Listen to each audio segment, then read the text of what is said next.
Hello, friends. This is Dave Hurwitz, executive editor at ClassicsToday.com, here with random reviews from the Overflow Room.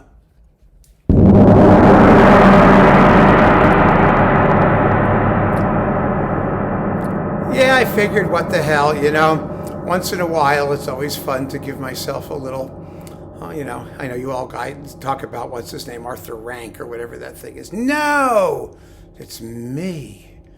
I should take my shirt off and bronze my skin and whack it, but that would be too revolting for most of you. All right, where are we? We're going backwards in alphabetical order through the letter S, and we just finished Max Steiner, and now we're dealing with Fred Steiner, and specifically his music for Star Trek on Varese Sarabed, 2 discs. Boy, have I saved these. My goodness, because I've been so careful. The theme from Star Trek was actually by Alexander Courage, and it was arranged by Fred Steiner. But then we get, a lot of these other things. Now, he didn't do all of the Star Trek music, but he did a lot. And we've got 2 volumes here. Volume 1, The Corbomite Maneuver. The Corbomite Maneuver has some of the best tunes. It really does. That da da da da da da da da da da da da da da. Oh, it's wonderful. I think the Klingons or the Romulans or one of those were in there too for that. And then we've got, let's see, Charlie X. That was that, creepy little, kid raised by aliens who, turned one of his, girlfriends into a lizard or whatever it was. And, but then they undid it all, and it all worked out well. He was in love with Janice Rand, Yeoman Rand, remember her? And we've got the Doomsday Machine. Oh, this is just one of the absolute best. The Doomsday Machine had the most fabulous, tension-filled drive the shuttlecraft into the gullet of the neutronium thing. That was it's just amazing.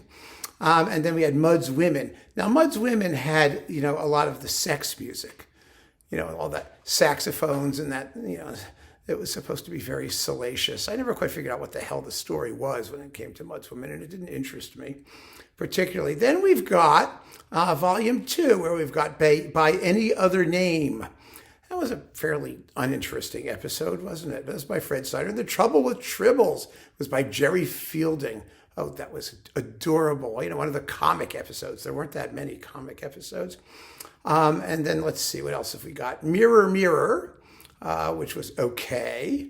And The Empath by George Dooning. The Empath was really cool, where they have to, the aliens can only save, one planet, and they're testing everybody to see who deserves to be saved from the exploding sun. And they have an empath who runs around healing everybody. And that was from the 3rd season, I believe. And, it was a very strange set. It was all black with a bed in the middle of it. And they were on low budget, and they had to stretch the money. And, if you read The Making of Star Trek, which of course I did because I was a Trekkie, Anyway, Fred Steiner, wonderful sound, cool music. I love that stuff. Then we had, we're in Steiners and Stein people, Maximilian Steinberg, Rimsky-Korsakov's son-in-law.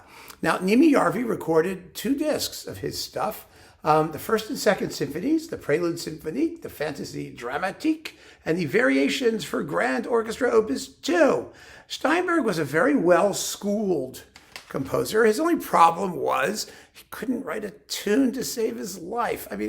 He could. They're not distinctive works. They're colorful, they're well-scored, they're conservative. He was his father's son-in-law. What could I tell you? But I'm very happy that these were recorded, and of course they're out of print and whatnot, so I saved them. As one of you pointed out, we really do need a Nimi Yarvi Deutsche Grammophon box. That would be great, because he did do a lot of original repertoire in addition to remakes of half the stuff he did for Bis. So then we have the 2 royal long players on EMI. William Steinberg at the Pittsburgh Symphony conducts 20th century English and French music. These are very, very fine performances. He was a terrific conductor. He really was. And these are all with the Pittsburgh Symphony. Disc 1, you've got Elgar's Enigma Variations and the Vaughan Williams Tallis Fantasia. And then on disc 2, you have Bolero, La Valse, and the Pavane pour une Enfant défunt by Ravel. And, you really could say, well, I mean, it is sort of on the front here. Bolero Lavels, yeah, it's all on the front here, so what the heck. This was wonderful at the time when most of that stuff was out of print. And you couldn't get your hands on Steinberg in Pittsburgh no matter what. And sometimes a super budgie cheapie would show up like this.